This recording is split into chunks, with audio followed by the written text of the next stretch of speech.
আজ থেকে ফের ধর্মতলায় ধর্ণা, ফের ধর্ণায় বসছেন চিকিৎসকদের একাংশ।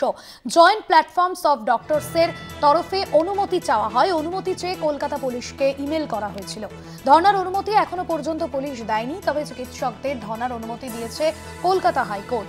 হাইকোর্টের নির্দেশে 200 জনের বেশি ধর্ণায় বসা যাবে না। তবে আর কি কি শর্ত মানতে হবে সে বিষয়ে আজ জানাবে আদালত। আজ থেকে 26শে ডিসেম্বর পর্যন্ত ধর্মতলার মেট্রো চ্যানেলে ধর্ণা।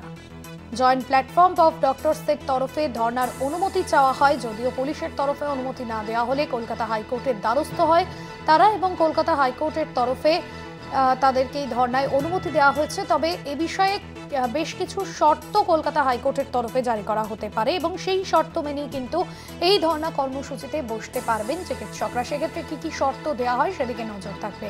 আজ থেকে 26শে ডিসেম্বর পর্যন্ত ধর্মতলায় মেট্রো চ্যানেলে ধর্ণা। নিমাই পান্ডা আমাদের প্রতিনিধি রয়েছেন ফোন লাইনে। নিমাই, এখনো পর্যন্ত যেমনটা জানা যাচ্ছে যে পুলিশ অনুমতি না দিলেও কলকাতা হাইকোর্ট অনুমতি দিয়েছে, তবে বেশ কিছু শর্ত আরোপ করা হতে পারে। এখনো পর্যন্ত চিকিৎসকদের সংগঠন, চিকিৎসকদের যারা ধর্ণা দিতে চলেছেন, কি বলছেন তারা?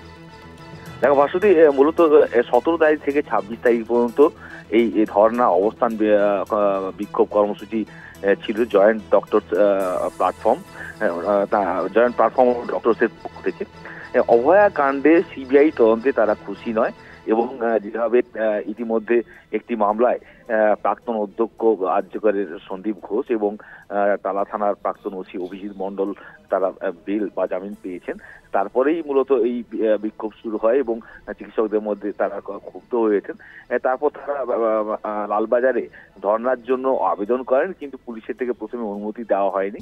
যদিও গত পরশুদিন কিছুক্ষণের জন্য, মাত্র 1 ঘন্টার জন্য বিক্ষোভের জন্য পুলিশের পক্ষ থেকে অনুমতি দেওয়া হয়েছিল, তবে তার আগেই হাইকোর্টে আবেদন করেছিলেন জয়েন্ট প্ল্যাটফর্ম অফ ডক্টরসের প্রতিনিধিরা তাদের আইনি সহায়তা নিয়ে, এবং সেখানে গতকাল হাইকোর্ট জানিয়েছে যে তারা মৌখিকভাবে, হাইকোর্টের বিচারপতি তিনি জানিয়েছেন যে মৌখিকভাবে অনুমতি দেওয়া হচ্ছে, তবে সেটা তারা ডোরিনা ক্রসিং এ না দিয়ে মেট্রো সিনেমা হলের উল্টো দিকে মেট্রো চ্যানেল যেটা রয়েছে সেখানেই অনুমতি দেওয়া হবে, এবং আজকে থেকে এই ধর্ণা শুরু হবে। তবে শর্তগুলি কি কি হতে চলেছে সেটা অবশ্যই হাইকোর্টের উপর নির্ভর করছে। ধন্যবাদ নিমাই।